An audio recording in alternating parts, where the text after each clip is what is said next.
तो दोस्तों पहला क्वेश्चन आपके सामने दिया गया है, कह रहा है हड़प्पा सभ्यता में जुते हुए खेत का जो साक्ष्य मिलता है कहां से मिला है। चलिए बताइएगा कि हड़प्पा सभ्यता में जुते हुए खेत के जो साक्ष्य हैं ये मिलता है आपके कहां से मिलता है। 1 नंबर की अगर बात करते हैं तो दोस्तों याद रखिएगा आपके कालीबंगा से। कहां से? आपके कालीबंगा जो कि राजस्थान में घग्गर नदी के किनारे स्थित है। अगला क्वेश्चन दिया गया है कि अशोक द्वारा कलिंग का जो युद्ध हुआ था, याद रखिएगा कि अशोक द्वारा कलिंग का जो युद्ध हुआ था 21 वर्ष से लड़ा गया था। यहां पर जवाब देना है 2 नंबर में, तो ऑप्शन दोस्तों आपका बी हो जाएगा। 261 ईस्वी पूर्व में लड़ा गया था दोस्तों, याद रखिएगा, है ना। और इस युद्ध में 1 लाख लोग मारे गए थे और 1,50,000 लोग बंदी भी बनाए गए थे, है ना। तो इस युद्ध से आहत होकर अशोक ने कभी भी इसके बाद युद्ध नहीं किया है। आगे बढ़िए, क्वेश्चन दिया गया है कि मौर्य काल में चारागाह के अध्यक्ष को क्या कहा जाता था। मौर्य काल में चारागाह के अध्यक्ष को कहते क्या थे, तो दोस्तों इसे कहा जाता था ऑप्शन सी विविताध्यक्ष। क्या बोलते थे? विविताध्यक्ष बोलते थे। इसका जो ऑप्शन है आपका सी नंबर राइट हो जाएगा, याद रखिएगा। यहां पर अगला दिया गया है गुप्त काल में पूग किसे कहते थे। देखो दिया गया है गुप्त काल में पूग किसे कहा जाता था, पूग, और पूग कहा जाता था दोस्तों न्यायालय को। ऑप्शन बनेगा बी नंबर, न्यायालय को कहा जाता था पूग, याद रखिएगा। अगला क्वेश्चन आपसे दिया गया है, कह रहा है निम्नलिखित में से कौन सी रचना हर्षवर्धन से संबंधित नहीं है।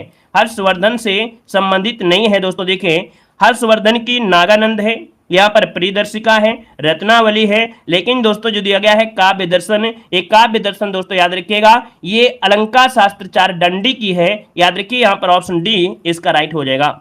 अगला दिया गया है कि मंदसौर अभिलेख का संबंध किस शासक से है। मंदसौर अभिलेख का जो संबंध है वो आपके किस शासक से है, तो मंदसौर अभिलेख दोस्तों मालवा के एक शासक थे यशोवर्मन। कौन? यशोवर्मन, जो कि ऑप्शन बनेगा यहाँ पर सी नंबर राइट हो जाएगा। यशोवर्मन के सैनिकों की उपलब्धियों का वर्णन यहाँ पर मिलता है, ऑप्शन सी बनेगा। यहाँ पर आगे बढ़िए, क्वेश्चन दिया गया है कि मोहम्मद गोरी को भारत में पहली बार किसने पराजित किया था। लाजवाब क्वेश्चन दिया है कि मोहम्मद गोरी को भारत में पहली बार जो पराजित किया वो किसने पराजित किया था। तो दोस्तों गुजरात के भीमसेन द्वितीय हैं और इनकी माता थी, है ना। इन लोगों ने क्या किया, क्या मोहम्मद गोरी को बंदी बना लिया था दोस्तों। यहाँ पर आंसर जो आपका है बी नंबर राइट हो जाएगा। आगे बढ़िए, क्वेश्चन दिया गया है कि दिल्ली सल्तनत में विद्रोहियों के प्रति दुर्बल नीति किस शासक ने अपनाई थी। दिल्ली सल्तनत में विद्रोहियों के प्रति दुर्बल नीति जो अपनाई थी, है ना, किस शासक ने अपनाई थी। तो दुर्बल नीति दोस्तों याद रखिएगा ये है आपकी जलालुद्दीन फिरोज खिलजी, जो कि ऑप्शन बनेगा यहाँ पर आपका डी नंबर है, जलालुद्दीन फिरोज खिलजी। यहाँ पर आंसर है राइट हो जाएगा। विद्रोहियों के प्रति दुर्बल नीति अपनाई थी दोस्तों, कहा मतलब और कहा था कि मैं एक वृद्ध मुसलमान हूं और मुसलमानों का रक्त बहाने की मेरी आदत नहीं है। इन्होंने यह शब्द कहा था कि मैं एक वृद्ध मुसलमान हूं और मुसलमानों का रक्त बहाना मेरी आदत नहीं है, यह शब्द कहा था। आगे बढ़िए, क्वेश्चन दिया गया है, यहां पर दिया गया है कि दिल्ली सल्तनत के किस सुल्तान ने सैनिकों को नगद वेतन देने की प्रथा आरंभ की थी। तो दोस्तों यहां पर देख सकते हैं ये है भैया आपके अलाउद्दीन खिलजी, जिसका ऑप्शन सी नंबर है बिल्कुल राइट हो जाएगा। इसने सैनिकों को नगद वेतन देना शुरू किया था, है ना, और इस प्रथा की शुरुआत सर्वप्रथम दिल्ली सल्तनत काल में यहां पर इसने किया था। यहां पर आगे बढ़िए, क्वेश्चन दिया गया है कि अद्वैतवाद मत का प्रतिपादक इनमें से कौन था। अद्वैतवाद मत का प्रतिपादक इनमें से कौन था।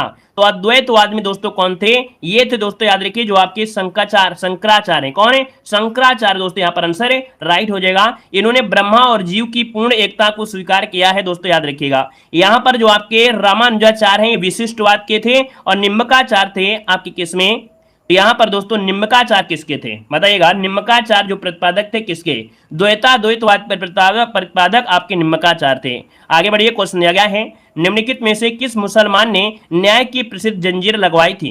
दोस्तों बताना है कि न्याय की जो प्रसिद्ध जंजीर है वो किस मुसलमान ने लगवाई थी। यहाँ पर 11 नंबर का ऑप्शन क्या होगा, आप कहेंगे सर जहांगीर, जो ऑप्शन है ए नंबर है जहांगीर, बिल्कुल राइट हो जाएगा। और साथ ही दोस्तों 12 घोषणाओं को भी इसने प्रकाशित किया था। तो दोस्तों जिसका ऑप्शन आ रहा है ए नंबर है बिल्कुल राइट हो जाएगा। यहाँ पर आगे बढ़िए, क्वेश्चन दिया गया है निम्नलिखित में से किसने दारा सिकोह को लघु अकबर कहा था। दोस्तों बताना है कि दारा सिकोह को लघु अकबर जो कहा वो किसने कहा था, इस कंसेप्ट में से क्या होगा। सभी लोग जवाब देंगे और वीडियो को भाई लाइक शेयर कर दीजिएगा, है ना। यहाँ पर दोस्तों जितने लोग यहाँ पर जुड़े हैं, है ना, जितने लोग यहाँ पर जुड़ गए हैं, एक बार जितने लोग भी हैं सभी लोग भाई सेशन को लाइक करेंगे, है ना। एक बार जितने लोग जुड़े हैं वीडियो को लाइक करेंगे, है ना, बार बार कहना ना पड़े, आप लोग पहले से ही लाइक शेयर कर दिया करिए दबा के, ठीक है ना, अच्छी तरीके से। चलिए बहुत अच्छे, सब बस। तो दोस्तों देखिए दारा सिकों को लघु अकबर जो कहा है वो किसने कहा था? तो दोस्तों ये है आपका लेन पुल। कौन है? लेन पुल, ये आपका इतिहासकार था, इसने आपके लघु अकबर कहा था दोस्तों, याद रखिएगा, है ना। और दोस्तों याद रखिएगा कि दारा सिकों ने सिर ए अकबर के नाम से 12 उपनिषदों का फारसी में अनुवाद भी किया था। यहां पर आगे बढ़िए, क्वेश्चन आपसे अगला पूछा गया है, कह रहा है आपसे क्वेश्चन कि किस सिख गुरु ने सिखों के एक सैनिक संप्रदाय के रूप में परिवर्तित किया था?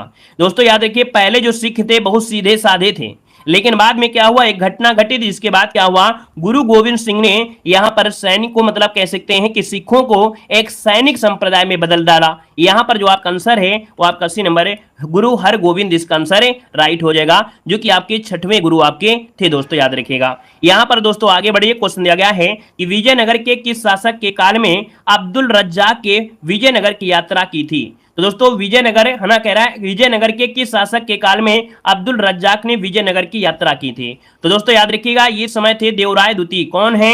देवराय द्वितीय के समय याद रखिएगा ये फारसी यात्री था, जो कि अब्दुल रज्जाक था, विजयनगर की यात्रा किया था। आगे बढ़िए, क्वेश्चन दिया गया है वांडी वास का युद्ध, बहुत आईएमपी आपका क्वेश्चन दिया है। वांडी वास का युद्ध दोस्तों याद रखिएगा आपके 1760 ईस्वी में लड़ा गया था।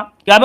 1760 में यहां पर लड़ा गया था दोस्तों, याद रखिएगा। अंग्रेजों की यहां पर विजय हुई थी और फ्रांसीसियों की क्या हो गई थी? हार हो गई थी दोस्तों, याद रखिएगा। यहां पर आगे बढ़िए, क्वेश्चन दिया गया है कि अहमद शाह अब्दाली के भारत पर प्रथम आक्रमण के समय मुगल बादशाह कौन था? दोस्तों याद रखिएगा मुगल बादशाह उस समय मोहम्मद शाह था। कौन है? मोहम्मद शाह था, मतलब ऑप्शन सी राइट हो जाएगा। और इस समय अहमद शाह अब्दाली ने प्रथम बार 1748 में पंजाब पर आक्रमण किया था दोस्तों, याद रखिएगा। एक पॉइंट होता है कि अहमद शाह अब्दाली को दुर्रानी अर्थात युग का मोती कहा जाता है। याद रखिएगा युग का मोती किसे कहते हैं? तो अहमद शाह अब्दाली को कहा जाता है। आगे बढ़िए, क्वेश्चन दिया गया है कि प्लासी का युद्ध कब हुआ था? प्लासी का युद्ध कब हुआ था?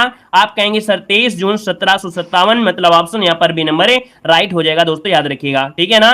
रॉबर्ट क्लाइव दोस्तों और आपके सिराजुद्दौला के बीच युद्ध हुआ था और अंग्रेजों की विजय हुई थी। अगला क्वेश्चन दिया गया है कि फैजाबाद में 1857 के विद्रोह का जो नेतृत्व किया था वो किसने किया था? बताना है कि फैजाबाद में 1857 के विद्रोह में जो नेतृत्व किया वो किसने किया। आज की क्लास में थोड़ा फास्ट तरीके से पढ़ाना है और आपको फास्ट तरीके से पढ़ना भी है ना। यहाँ पर दोस्तों 18 नंबर की अगर बात करते हैं तो ऑप्शन हो जाएगा अहमदुल्ला। अहमदुल्ला दोस्तों याद रखिएगा, इन्होंने यहाँ पर विद्रोह जो नेतृत्व किया था फैजाबाद में अहमदुल्ला ने किया था दोस्तों, याद रखिएगा, है ना। और एक पॉइंट याद रखिएगा कि अहमदुल्ला बहुत खतरनाक थे, अंग्रेजों के नाक में दम कर लिया था और अंग्रेजों ने इन पर 50,000 का इनाम भी रख दिया था दोस्तों इनको पकड़ने के लिए, ठीक है ना। यहां पर आगे बढ़िए, क्वेश्चन दिया गया है कि किस इतिहासकार ने बंगाल के 1765 ईस्वी से लेकर 1772 ईस्वी के मध्य कालखंड को डाकू राज्य की संज्ञा दिया है? मतलब 1765 से लेकर 1772 के समय भैया मतलब कह सकते हैं डाकू की संज्ञा दिया है इस काल को। तो यहां पर दोस्तों ऑप्शन सी हो जाएगा, ये है के एम पडिक्कर। क्या है? के एम पडिक्कर, इसका जो आंसर है यहां पर राइट हो जाएगा। बंगाल में दोस्तों याद रखिएगा कि आर्थिक लूट के कारण, क्या आर्थिक लूट हो रही थी, इसलिए इस कालखंड को लड़ाकू राज्य की संज्ञा या डाकू राज्य की संज्ञा दिया है। यह इतिहासकार है के एम पडिक्कर। अगला क्वेश्चन है, क्या इकोनॉमिक्स हिस्ट्री ऑफ इंडिया नामक पुस्तक किसने लिखी थी? इकोनॉमिक्स हिस्ट्री ऑफ इंडिया नामक पुस्तक जो लिखा है वो किसने लिखा है?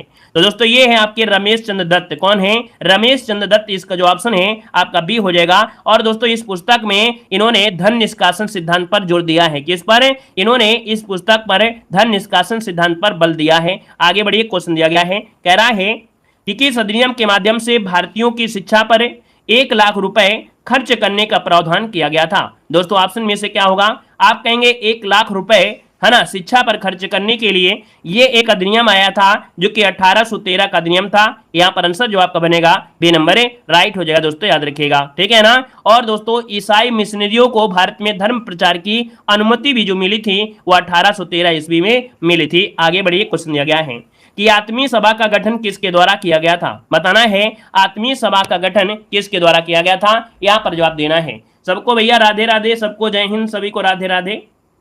चलिए लाइक शेयर भैया लगातार बढ़ाते रहिए विधिवत तरीके से, है ना। और सेशन को भाई शेयर करते चलिए थोड़ा आनंद के साथ, यहाँ पर क्लास को पढ़ना है। और दोस्तों यहाँ पर देखो आत्मीय सभा का गठन लगभग सबका जवाब आ गया है दोस्तों। आत्मीय सभा यहाँ पर जो आंसर है वो ऑप्शन सी हो जाएगा, राजा राम मोहन राय, है ना। राजा राम मोहन राय ने आत्मीय सभा जो कि 1814 ईस्वी में वेदांत सोसाइटी, है ना, कलकत्ता, जो कि यूनिटी कमेटी द्वारा ब्रह्म समाज की स्थापना की गई थी। यहां पर दोस्तों आगे बढ़िए, क्वेश्चन दिया गया है अलीगढ़ आंदोलन के संस्थापक कौन थे। चलिए दोस्तों यहां पर जवाब देना है, आपका आंसर में से क्या हो जाएगा। देखो हमने ऑप्शन के अनुसार सही किया, याद रखिएगा। यहां पर क्वेश्चन आपका 23 है, अलीगढ़ आंदोलन से संबंधित कौन थे, तो सर सैयद अहमद खान थे, जो कि ऑप्शन सी नंबर इसका राइट हो जाएगा। सर सैयद अहमद खान इसका आंसर राइट हो जाएगा। दोस्तों इन्होंने क्या किया था कि आधुनिक विचारों एवं पाश्चात्य शिक्षा द्वारा मुसलमानों की स्थिति में सुधार लाने का इन्होंने प्रयास किया था। आगे बढ़िए, क्वेश्चन आपसे दिया गया है कि पागलपंथी विद्रोह किसके नेतृत्व में हुआ था। पागलपंथी जो विद्रोह है वो किसके नेतृत्व में हुआ था, तो दोस्तों ये नेतृत्व है, ऑप्शन यहां पर बनेगा ए नंबर, इनका नाम है करम शाह। क्या नाम है, करम शाह। दोस्तों याद रखिएगा, यहां पर आंसर जो आपका है वो ये हो जाएगा, करम शाह इसका आंसर राइट हो जाएगा। यहां पर आगे बढ़िए, क्वेश्चन दिया गया है कि सन 1881 ईस्वी में प्रथम कारखाना अधिनियम किस वायसराय के काल में पारित हुआ था। तो दोस्तों यहां पर देख सकते हैं, यहां पर जो 1881 में था, 1881 में दोस्तों लॉर्ड रिपन था। कौन था इस समय, लॉर्ड रिपन था। दोस्तों याद रखिएगा, लॉर्ड रिपन था, रिपन। अब आप बताइएगा रिपन है क्या ऑप्शन में, जब रिपन ऑप्शन में नहीं है तब आपको क्या ऑप्शन देना है, तब आपको ऑप्शन क्या देना है, यहां पर ई देना है, इनमें से कोई नहीं। ऑप्शन बनेगा यहां पर ई नंबर, इनमें से कोई नहीं, क्योंकि लॉर्ड रिपन के समय ही प्रथम कारखाना अधिनियम 1881 पारित किया गया था और इसके माध्यम से 7 वर्ष से कम उम्र के बच्चों के लिए काम करने पर प्रतिबंध लगा दिया गया था। अगला क्वेश्चन दिया गया है कि गांधी जी ने दक्षिण अफ्रीका प्रवास के दौरान किस रचना का प्रकाशन किया था। तो दोस्तों यहां पर देखिए, जब गांधी जी कहां थे, दक्षिण अफ्रीका में थे, उस समय इन्होंने एक कह सकते हैं पत्र लिखा था, है ना, इंडियन ओपिनियन नामक एक पत्र का प्रकाशन किया, जो कि ऑप्शन सी हो जाएगा, इंडियन ओपिनियन हो जाएगा। अगला क्वेश्चन दिया गया है कि किस गवर्नर जनरल द्वारा सर्वप्रथम प्रेस पर सेंसरशिप लागू की गई थी। प्रेस पर सेंसरशिप लागू किया गया था, ये थे आपके option B, lord Wellesley. Option B हो जाएगा, लॉर्ड वेलेजली ने 1799 में समाचार पत्रों पर प्रक्षेपण अधिनियम पारित कर दिया था। इसका जो ऑप्शन बी हो जाएगा। नेक्स्ट क्वेश्चन आइएगा, क्वेश्चन दिया गया है कि मुजफ्फरपुर किंग्सफोर्ड की हत्या का प्रयास कब किया गया था। दोस्तों यहां पर देख सकते हैं कि मुजफ्फरपुर जो कि बिहार में पड़ता है, खुदीराम बोस और प्रफुल्ल चाकी ने किंग्सफोर्ड पर बम फेंका था, लेकिन किंग्सफोर्ड जो थे वो बच गए थे दोस्तों। और इस बम कांड में सिस्टर जो आप मिस्टर केनेडी और उनकी पत्नी पुत्री मारी गई थी। ठीक है ना, यहां पर इसका आंसर सी नंबर राइट हो जाएगा, 1908 आंसर बन जाएगा। यहां पर आगे बढ़िए, क्वेश्चन दिया गया है निम्नलिखित में से किसने दिल्ली में स्वदेशी आंदोलन का नेतृत्व किया था। दिल्ली में दोस्तों स्वदेशी आंदोलन का नेतृत्व जो किया वो किसने किया था। दोस्तों इनका नाम है ऑप्शन सी, सैयद हैदर रजा। कौन है, सैयद हैदर रजा। यहां पर आंसर राइट हो जाएगा। दोस्तों याद रखिएगा, इस जो स्वदेशी आंदोलन का था ये बंगाल से प्रारंभ होकर देखा जाए तो पूरे देश में आपका फैल गया था, और दिल्ली में स्वदेशी आंदोलन का जो नेतृत्व किया था वो सैयद हैदर रजा ने किया था। यहां पर आगे बढ़िए, क्वेश्चन दिया गया है कि किस उग्रवादी नेता को द ग्रैंड ओल्ड मैन के नाम से जाना जाता है। द ग्रैंड ओल्ड मैन के नाम से जानते हैं आपके ऑप्शन डी नंबर दादा भाई नौरोजी, जिसका ऑप्शन आ रहा है बिल्कुल जवाब राइट हो जाएगा। यहां पर दोस्तों याद रखिए, ये ब्रिटिश संसद के सदस्य भी चुने गए थे। यहां पर आगे बढ़िए, क्वेश्चन दिया गया है निम्नलिखित में से कौन सी घटना सबसे बाद में घटित हुई। सबसे बाद में कौन सी घटना घटित हुई, तो आप कहेंगे सर चंपारण जो था 1917 में, खेड़ा आंदोलन 1918 में, असहयोग आंदोलन 1920 में और स्वराज पार्टी 1923 में। अब आप बताइए क्या आंसर हो जाएगा। तो यहाँ पर स्वराज पार्टी जो आपकी है आपकी 1923 में, ये आपका सबसे बाद में गठित हुई थी। क्लियर है, आगे बढ़िए, क्वेश्चन दिया गया है कि जलियांवाला बाग हत्याकांड के विरोध में निम्न से किसने अपनी सर की उपाधि को त्याग दिया था। ये सब कुछ हमने आपको मॉडल पेपर में पढ़ाया है, अगर आपने देखा हो, है ना, ये सब क्वेश्चन आपके मिलते हैं।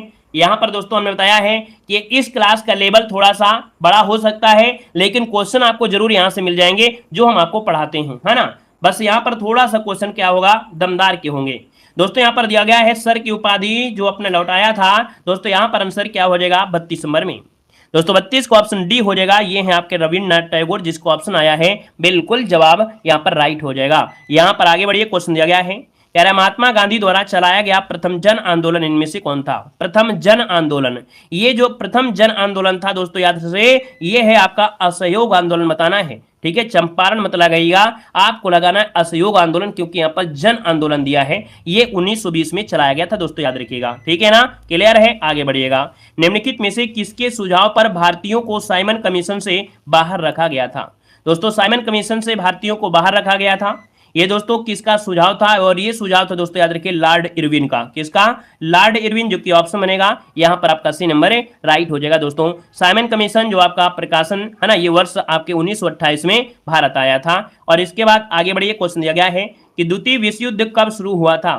देखिए थोड़ा फास्ट रहना है, लेकिन आप लोग लाइक की संख्या भाई बढ़ाते चलिए, है ना। जितने लोग यहाँ पर जुड़ रहे हैं सभी लोग लाइक सिर्फ लगातार करते रहिए, थोड़ा सा फास्ट आंसर देना है। अगर आंसर नहीं दे पा रहे तो बस आपको क्या है, क्वेश्चन को ध्यान से सुनते रहना है। आ रहा है तो जवाब दीजिए, नहीं आ रहा है तो कोई बात नहीं, सुनते रहिए, बस आपके कान में आवाज जाना चाहिए, है ना।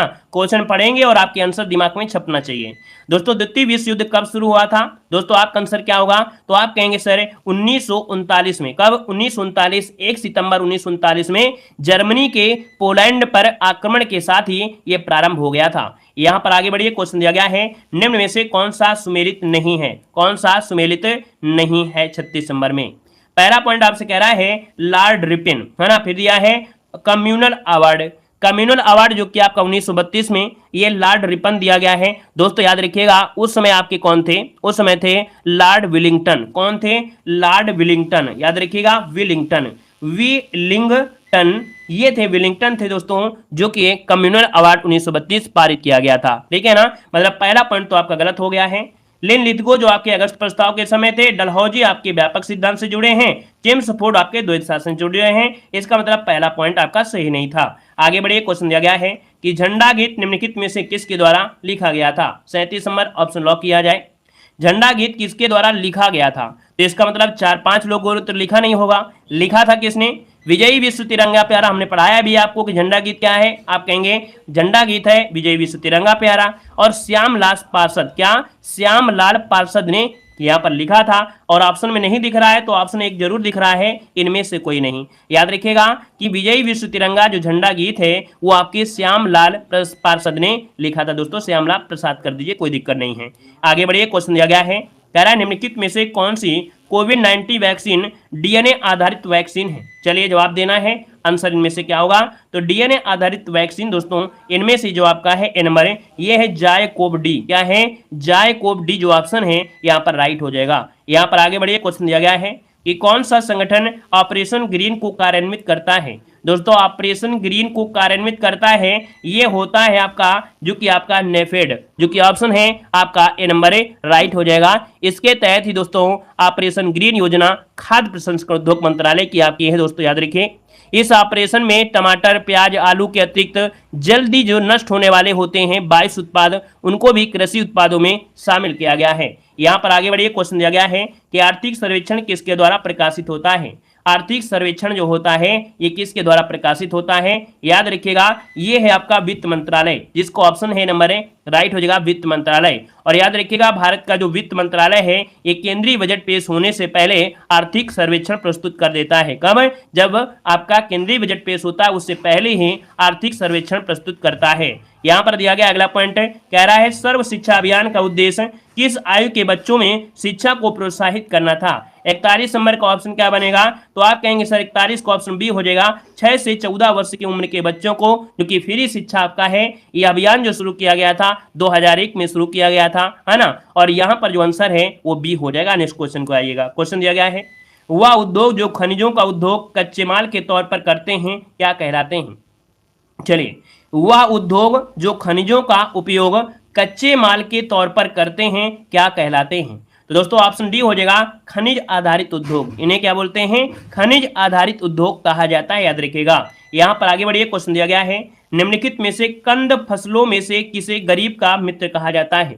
गरीब का मित्र दोस्तों बताइएगा, कंद फसलों में से गरीब का मित्र किसे कहते हैं? तो भैया ये होता है आलू, है ना, आलू। लेकिन आजकल के समय में आलू के भी दाम क्या होते हैं? आसमान छू लेते हैं, है ना। ये भी यहाँ पर देखा जाए तो ऑप्शन बनेगा बी नंबर। आगे बढ़िए, क्वेश्चन दिया गया है कि भारतीय मौसम विज्ञान संगठन कहाँ पर है? ये देखो आपकी एग्जाम में बिल्कुल छपा हुआ क्वेश्चन मिलेगा दोस्तों, याद रखिए। भारतीय मौसम विज्ञान संस्थान कहाँ पर है? आप कहेंगे सर ऑप्शन ए नंबर आपके दिल्ली में है। कहाँ पर है? नई दिल्ली में है। अगर प्लाज्मा अनुसंधान पूछ लेता तब आप कहते गांधीनगर में है, ठीक है। अगर पूछ लेता कि प्लाज्मा अनुसंधान कहाँ पर है तब आप कहता भैया यहाँ पर गांधीनगर में। और अगर आपसे पूछ ले केंद्रीय कांच और मृतिका अनुसंधान तो आप कोलकाता बता देते, ठीक है, कोलकाता बता देते।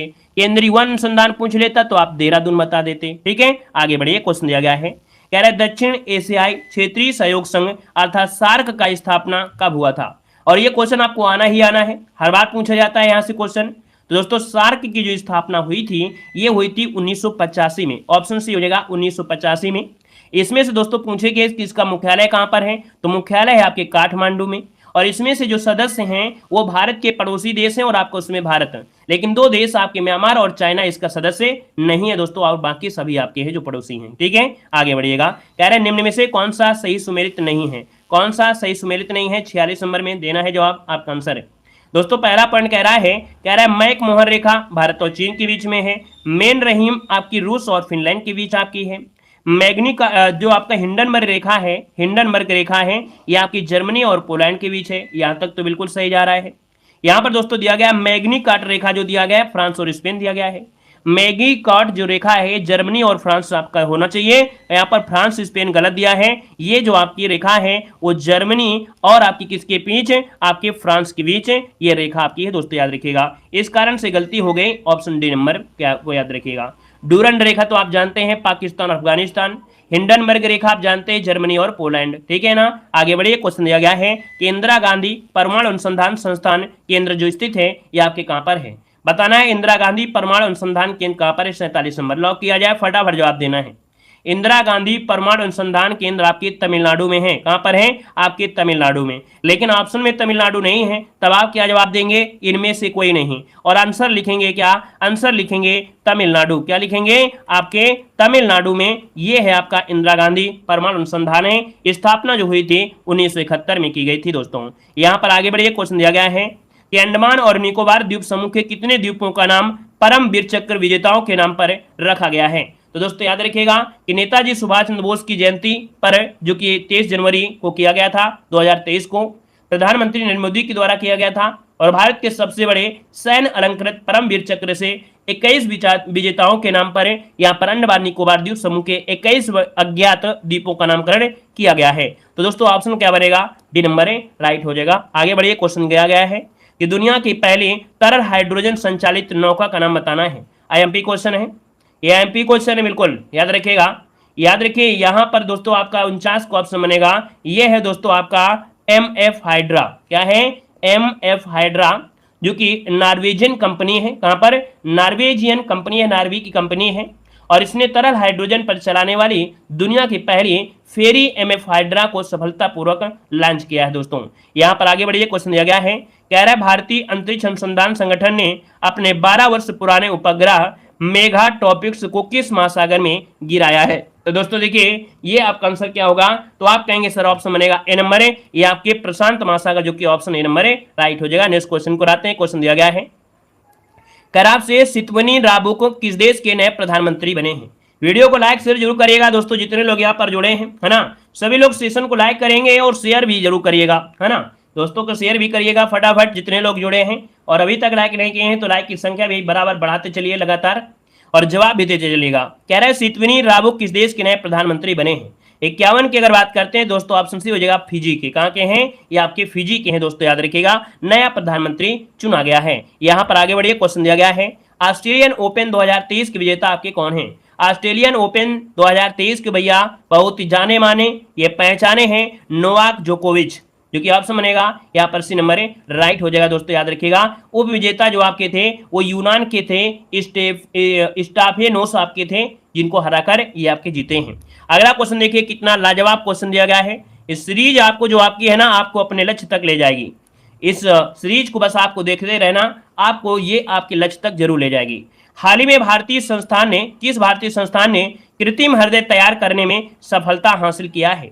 तो दोस्तों ये है आईआईटी कानपुर। आईआईटी कानपुर जो ऑप्शन है आपका डी नंबर है, ये कृत्रिम हृदय तैयार किया है दोस्तों, याद रखिएगा। यहां पर दोस्तों देखा जाए तो आईआईटी मद्रास, अगर पूछे आईआईटी मद्रास ने क्या काम किया है, तो दोस्तों आईआईटी मद्रास ने दूध में मिलावट का पता लगाने के लिए एक फ्रेंडली डिवाइस यहां पर शुरू किया है। आगे बढ़िए, क्वेश्चन दिया गया है कि किस वर्ष तक भारत ऊर्जा स्वतंत्रता प्राप्त करने का लक्ष्य निर्धारित किया गया है। जवाब देना है कि किस वर्ष तक भारत ऊर्जा स्वतंत्रता प्राप्त करने में लक्ष्य हासिल करेगा। तो दोस्तों ऑप्शन सी हो जाएगा, याद रखिएगा 2047 तक, 2047 तक। अब आते हैं कुछ क्वेश्चन आपको सामान्य विज्ञान के होंगे। कह रहा है मृद ऊतक एक प्रकार के जो होते हैं, क्या होते हैं, मृदु ऊतक जो होते हैं ये एक प्रकार के सरल ऊतक होते हैं। ऑप्शन बी नंबर राइट हो जाएगा दोस्तों, याद रखिएगा। पादप ऊतक के कई प्रकार होते हैं, है ना, पादप ऊतक में भी काफी चीजें आती हैं।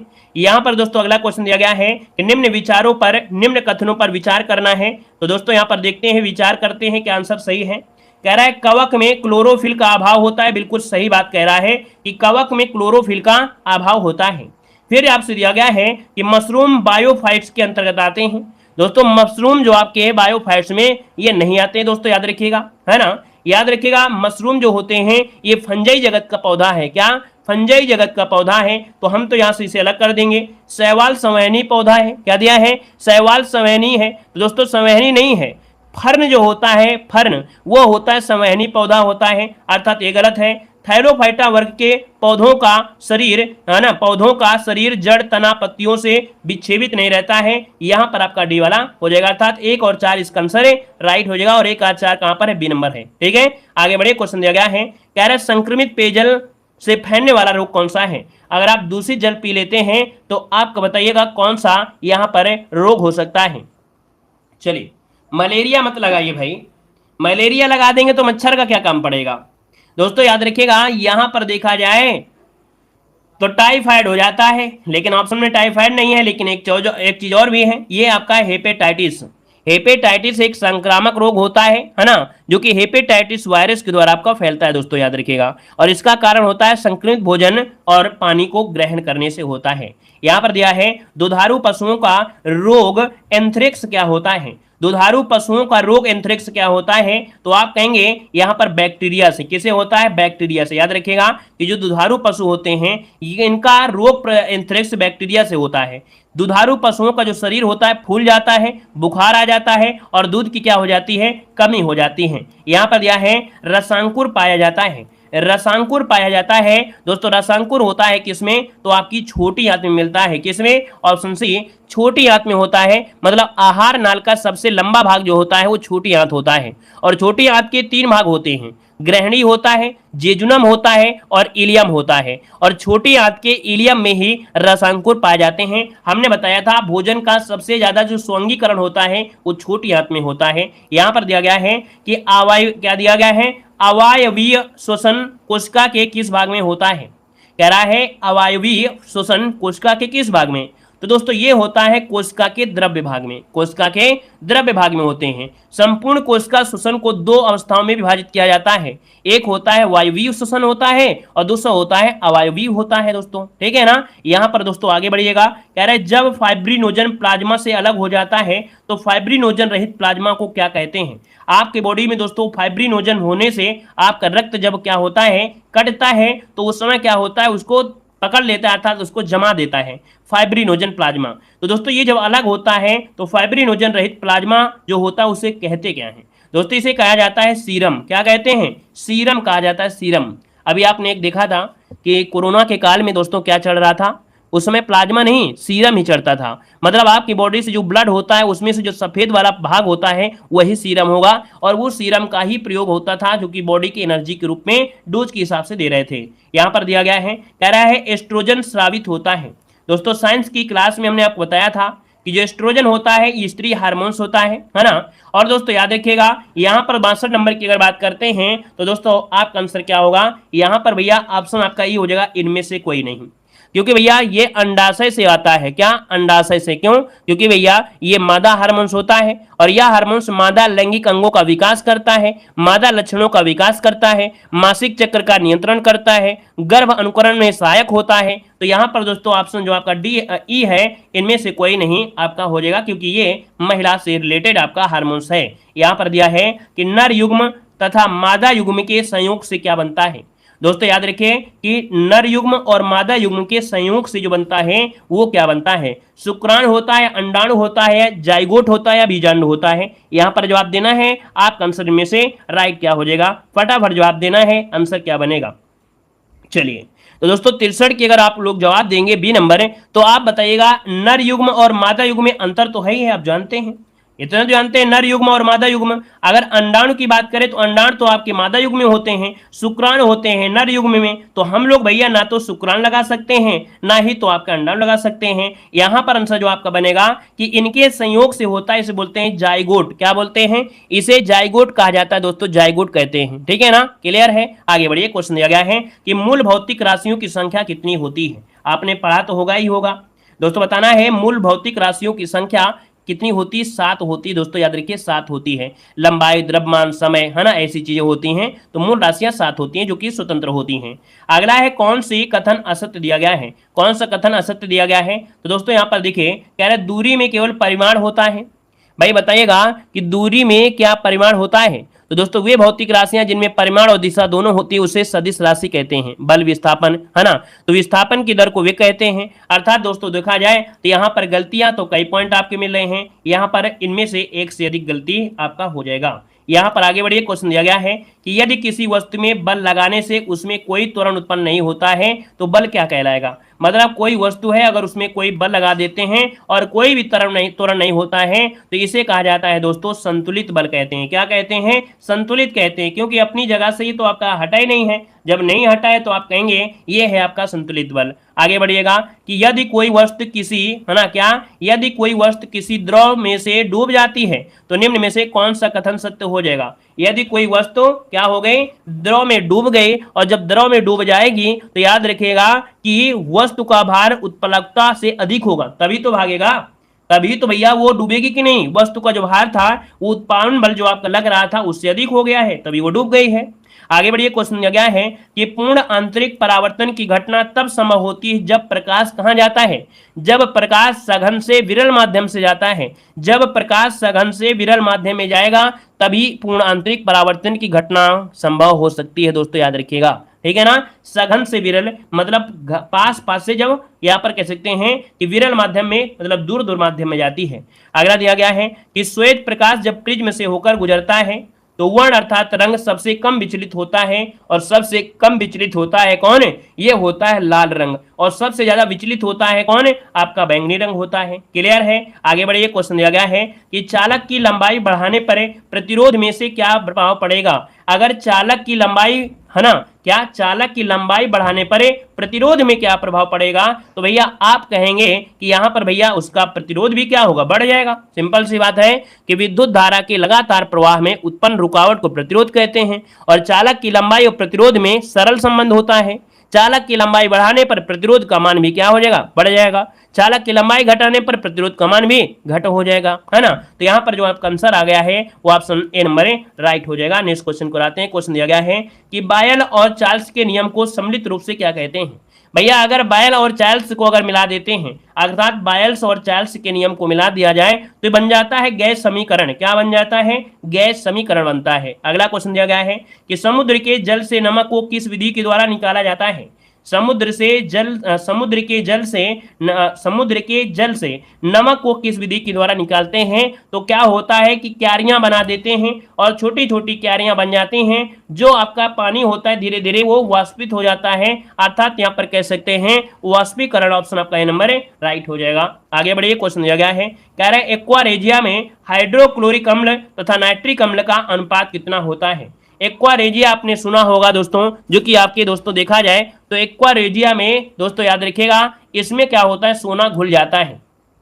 ठीक है ना, मतलब देखा जाए तो सोना हो, चाहे चांदी हो, चाहे प्लेटिनम हो, चाहे नोबेल धातुएं हो, वो सब गलाने में क्षमता रखता है दोस्तों, याद रखिएगा। तो दोस्तों इसका जो ऑप्शन बनेगा ई हो जाएगा, इनमें से कोई नहीं। अब इनमें से कोई नहीं, इसका मतलब क्या है, इनमें से मतलब ये हुआ कि एक्वा रेजिया अथवा अम्लराज में HCl होता है। क्या होता है? HCl होता है। और क्या होता है? HNO3 होता है, HNO3 होता है। HCl का जो मात्रा होती है वो 1 होती है, HNO3 की होती है 3 होती है। 1:3 का अनुपात होता है, उसे एक्वा रेजिया या कैसे अम्लराज कहते हैं, याद रखिएगा। ठीक है ना। आगे बढ़िए, क्वेश्चन दिया गया है विद्युत का सुचालक अधातु कह रहा है। विद्युत का सुचालक अधातु, भैया आपका जो ग्रेफाइट होता है ना, ये विद्युत का सुचालक अधातु है। यहाँ पर आंसर आपका डी हो जाएगा। अधातु में आता है लेकिन क्या है, सुचालक है। यहाँ पर अगला दिया गया है एक द्रव अधातु। क्या? एक द्रव अधातु। द्रव के रूप में ये अधातु होती है जो आपकी ब्रोमीन है। कौन है? जो ब्रोमीन है ये एक द्रव के रूप में होती है, लेकिन क्या है? अधातु है। और इसकी स्थिति देखा जाए तो आवर्त सारणी के हैलोजन वर्ग में आपकी आती है। अगला क्वेश्चन दिया गया है, कह रहा है पिच ब्लेंड निम्नलिखित में से किस धातु का अयस्क है? पिच ब्लेंड जो है किस धातु का अयस्क है? तो दोस्तों याद रखिए ये होता है यूरेनियम का। किसका? यूरेनियम, ऑप्शन बी हो जाएगा। अगला आपसे दिया गया है कि रेडियो सक्रियता की खोज किसने किया था? रेडियो सक्रियता की जो खोज किया वो किसने किया था? दोस्तों यहां पर देखिए ऑप्शन क्या होगा, तो आप कहेंगे हेनरी बेकरेल। कौन है? Henri Becquerel. यहां पर आंसर जो आपका है यहां पर राइट हो जाएगा दोस्तों, याद रखिएगा, ठीक है ना। और यहां पर दोस्तों आगे बढ़िएगा कि भारतीय संसद में क्या दिया है? भारतीय संविधान में संसद के दोनों सदनों की संयुक्त बैठक का प्रावधान किस देश के संविधान से लिया गया है? मतलब दोस्तों देखा जाए जो आपकी संयुक्त बैठक है इसका प्रावधान जो लिया गया है वो कहां से लिया गया है? तो दोस्तों आपके ऑस्ट्रेलिया से लिया गया है, ऑस्ट्रेलिया से। दोनों सदनों की बैठक को बुलाने का काम राष्ट्रपति करते हैं, लेकिन अध्यक्षता जो करता है वो आपका लोकसभा का अध्यक्ष करता है। क्लियर है? यहां पर देखो अगला क्वेश्चन दिया गया है कि राज्यपाल को पद की शपथ किसके द्वारा दिलाई जाती है? अगर राज्यपाल को पद की शपथ दिलाना है तो भैया हाईकोर्ट का जो आपका मुख्य न्यायाधीश होता है, यहां पर ऑप्शन बनेगा, यहां पर नंबर है राज्यपाल। मतलब राज्यपाल को जो राज्यपाल होता है इसको शपथ उच्च न्यायालय के मुख्य न्यायाधीश कराते हैं। लेकिन अगर आपसे पूछे नियुक्ति कौन करता है, तो भैया राज्यपाल की नियुक्ति राष्ट्रपति के द्वारा की जाती है। अगला है कि भारतीय संविधान के किस संशोधन अधिनियम द्वारा पंचायती राज व्यवस्था को संवैधानिक दर्जा दिया गया था? तो दोस्तों ये देखिए आपका जो 73वें नंबर का संविधान का संशोधन हुआ था उसमें से ही पंचायती राज व्यवस्था यहां पर दी गई थी। और अगला क्वेश्चन दिया गया है कि संघ लोक सेवा आयोग की रिपोर्ट किसको प्रस्तुत करनी होती है? संघ लोक सेवा आयोग की रिपोर्ट जो आपकी है प्रस्तुत करनी होती है। याद रखिए ऑप्शन बनेगा यहां पर राष्ट्रपति। क्या? राष्ट्रपति को अपनी रिपोर्ट जो होती है प्रस्तुत करना पड़ता है। अगला दिया गया है निम्नलिखित में से किस अधिनियम द्वारा भारत में प्रांतों को स्वायत्तता प्रदान की गई है? भारत में प्रांतों को स्वायत्तता प्रदान की गई है 82 नंबर में। तो दोस्तों ऑप्शन सी हो जाएगा भारत सरकार अधिनियम 1935। याद रखिए 1935 का जो अधिनियम था वहां पर देखा जाए तो भारत में प्रांतों की स्वायत्तता प्रदान कर दी गई थी। केंद्र में द्वैध शासन लगाया गया था और प्रांतों से क्या हो गया था? मुक्त कर दिया गया था। आगे बढ़िए क्वेश्चन दिया गया है का मतलब है कि सर्वोच्च न्यायालय मामले और उसमें शामिल कानून मुद्दों पर पुनर्विचार करेगा। मतलब दोस्तों 83 नंबर का जो ऑप्शन सी है अपीली क्षेत्राधिकार। अपीली क्षेत्राधिकार का मतलब होता है कि जो सर्वोच्च न्यायालय है, सर्वोच्च न्यायालय मामले और उसमें शामिल कानूनी मुद्दों पर विचार करेगा, ये अपीली क्षेत्राधिकार में होगा। अगला दिया गया है भारतीय संविधान का अंतिम व्याख्या जो होता है कौन होता है? याद रखिए भारतीय संविधान का अंतिम व्याख्या यहां पर जो आपका सर्वोच्च न्यायालय होता है। ऑप्शन डी नंबर राइट हो जाएगा। नेक्स्ट क्वेश्चन कराते हैं। क्वेश्चन दिया गया है कि समाजवादी अर्थव्यवस्था में उत्पादन के सभी कारक किसके स्वामित्व और नियंत्रण में रहते हैं? दोस्तों 85 नंबर में याद रखिए समाजवादी अर्थव्यवस्था में उत्पादन के सभी कारक किसके स्वामित्व और नियंत्रण में होते हैं? आप कहेंगे सर राज्य के स्वामित्व और नियंत्रण में होते हैं। ऑप्शन सी नंबर राइट हो जाएगा। नेक्स्ट क्वेश्चन कराते हैं। कह रहे हैं महालनोबिस मॉडल का संबंध किस पंचवर्षीय योजना के साथ जोड़ा गया है? पीसी महालनोबिस हमने बताया था। पीसी कैसे? दोनों हाथ से पीसी और दोनों हाथ से मतलब हो गया दूसरी पंचवर्षीय योजना।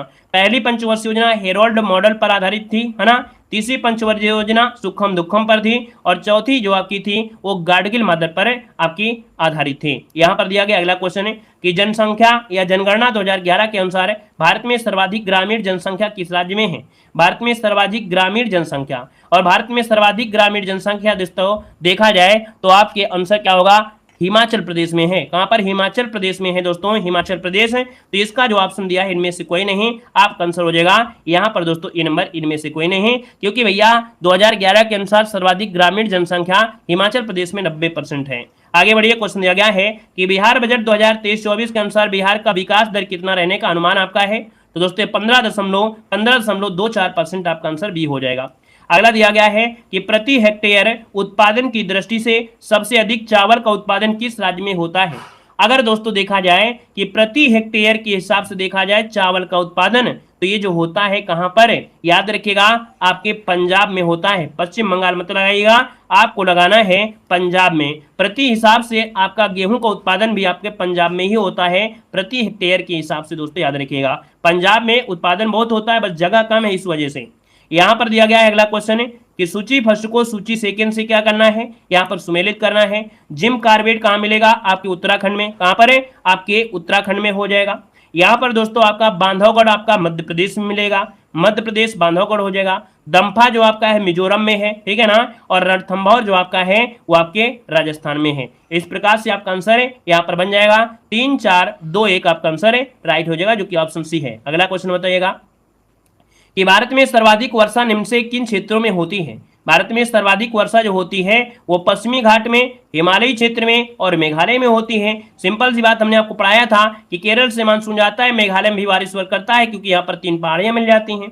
यहाँ पर अगला क्वेश्चन दिया गया है, रिंग ऑफ फायर का अभिप्राय क्या है। रिंग ऑफ फायर दोस्तों याद रखिएगा कि प्रशांत महासागर में भूकंप और ज्वालामुखी से प्रभावित क्षेत्र है। यहाँ पर बहुत ही ज्यादा क्या है, भूकंप आते हैं और ज्वालामुखी आते हैं, और यहाँ पर हमेशा क्या है, धुआं और ज्वालाएं लपटाएं जलती रहती हैं। इसलिए दोस्तों ये घोड़े के नाल के आकार में फैला हुआ है ना। ये जो रिंग ऑफ फायर है ये घोड़े के नाल के आकार में फैला हुआ है, और विश्व के अधिकांश भूकंप ज्वालामुखी इसी क्षेत्र में आते हैं। यहाँ पर अगला क्वेश्चन दिया गया है कि भूमध्य रेखा कितने देशों से होकर गुजरती है। भूमध्य रेखा दोस्तों याद रखिएगा कि आपके 13 देशों से होकर गुजरती है। ऑप्शन डी नंबर राइट हो जाएगा। यहाँ पर दिया गया है, निम्नलिखित जलधाराओं में से कौन सी ठंडी जलधारा है। कौन सी ठंडी जलधारा है, यहाँ पर आंसर देना है। तो ठंडी जलधारा में दोस्तों देखा जाए तो महासागरीय धाराओं में नदी के प्रवाह के समान होती हैं और एक निश्चित दिशा में बहुत दूरी तक आपकी जाती हैं। ये आपकी इनकी देखें तो दोस्तों यहाँ पर देखा जाए तो आपका आंसर हो जाएगा इनमें से अधिक, मतलब एक से अधिक।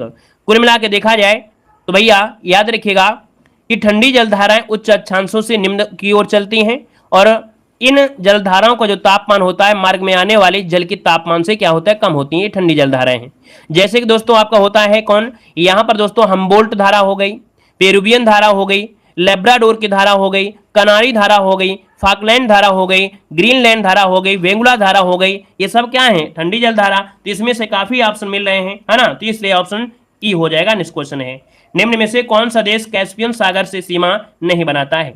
ये मॉडल पेपर में क्वेश्चन पूछा भी गया है। तो दोस्तों कैस्पियन सागर में ये जो आपका है अजरबैजान, ईरान और कजाकिस्तान, लेकिन दोस्तों आपका इराक है ना, इराक ये आपका कैस्पियन सागर से सीमा नहीं बनाता है। दोस्तों याद रखिएगा इसमें से रूस है, अजरबैजान है, कजाकिस्तान है, तुर्कमेनिस्तान है और ईरान शामिल है। कुल मिला के 5 देशों की सीमाएं कैस्पियन सागर से मिलती हैं। अगला क्वेश्चन आपसे दिया है, निम्न में से किस जिला की सीमा रेखा लंबाई और क्या कह रहा है, किस जिला की सीमा रेखा की लंबाई पश्चिम बंगाल से सबसे कम स्पर्श करती है। पश्चिम बंगाल से दोस्तों देखा जाए तो भैया आपके ये जिला कहाँ के हैं, ये जिला शायद आपके बिहार के हैं, और ये बिहार में से देखा जाए जो पूर्णिया जिला है इसकी जो आपकी रेखा है वो पश्चिम बंगाल से सबसे कम लगती है, याद रखिएगा। यहाँ पर दोस्तों आगे बढ़िए, क्वेश्चन दिया गया है, कह रहा है निम्नलिखित में से किस राज्य में सर्वाधिक पायराइट पाए जाते हैं। सर्वाधिक पायराइट की अगर बोला जाए तो मूर्खों का सोना कहते हैं। याद रखिएगा पायराइट को मूर्खों का सोना कहा जाता है, जिसमें से लौह और गंधक का यौगिक होता है, और इसे मूर्खों का सोना भी कहा जाता है। दोस्तों आपका आंसर ए हो जाएगा। ये आपके बिहार में मिलता है दोस्तों, बिहार में मिलता है पायराइट या मच्छी का। यहाँ पर आगे बढ़िए, क्वेश्चन आपसे अगला पूछा गया है और कह रहा है 2011 की जनगणना के अनुसार बिहार में सर्वाधिक लिंगानुपात किस जिले में है। तो दोस्तों आपका आंसर क्या होगा, यहाँ पर दोस्तों याद रखिएगा ये आपका पड़ता है गोपालगंज में। दोस्तों यहाँ पर आगे बढ़िए, क्वेश्चन दिया गया है भारत का सबसे लंबा राष्ट्रीय राजमार्ग कौन सा है। तो आप कहेंगे यहाँ पर दोस्तों भारत का सबसे लंबा राष्ट्रीय जलमार्ग दिया है, हमने पढ़ाया था जलमार्ग में कि आपके कोलकाता से लेके मतलब हल्दिया से लेके इलाहाबाद तक है, मतलब ये है राष्ट्रीय जलमार्ग संख्या 1, आपका आंसर राइट हो जाएगा। और ये सबसे लंबा वाटर हाईवे है, अर्थात 1620 किलोमीटर आपका है। दोस्तों याद रखिएगा यहाँ पर दिया है शून्य रेखा कहलाती है। दोस्तों शून्य रेखा जो आपकी है, शून्य रेखा हमने आपको बताया था, अगर आप लोगों ने ध्यान से कभी पढ़ा हो आप लोग जवाब जरूर देंगे इस क्वेश्चन का। देखते हैं कितने लोग जवाब देंगे कि जो शून्य रेखा होती है वो किसके किसके बीच आपकी जाती है। सभी का जवाब बिल्कुल सही होना चाहिए, जल्दी से कमेंट करेगा। सभी लोग कमेंट करें भाई जल्दी से, शून्य रेखा किस में जाती है। 100 नंबर का ऑप्शन क्या होगा। हमने बताया था कि चाईमाई वाली जो होती है, मतलब आपके देखते हैं कि मैकमोहन रेखा वो चाइना वाली हो गई, डूरंड रेखा पाकिस्तान अफगानिस्तान की हो गई, रेड क्लिफ रेखा ये आपके भारत पाकिस्तान की हो गई। लेकिन एक शून्य रेखा भी होती है, और शून्य रेखा जो आपकी जाती है दोस्तों याद रखिएगा कि ये है आपके त्रिपुरा और बांग्लादेश के बीच है। हमने त्रिपुरा और बांग्लादेश बताया था पश्चिम बंगाल बांग्लादेश नहीं बोला है, आपको बताया था कि त्रिपुरा और बांग्लादेश के बीच आपकी रेखा जो होती है वो है आपकी शून्य रेखा। दोस्तों याद रखिएगा, भारत के साथ नहीं बताया है, आपको बताया था त्रिपुरा जो कि बांग्लादेश 3 ओर से घेरे हुए हैं। तो यहां पर आंसर आपका बनेगा, यहां पर याद रखिए डी नंबर है। यहां पर धन्यवाद, जय हिंद, वंदे मातरम।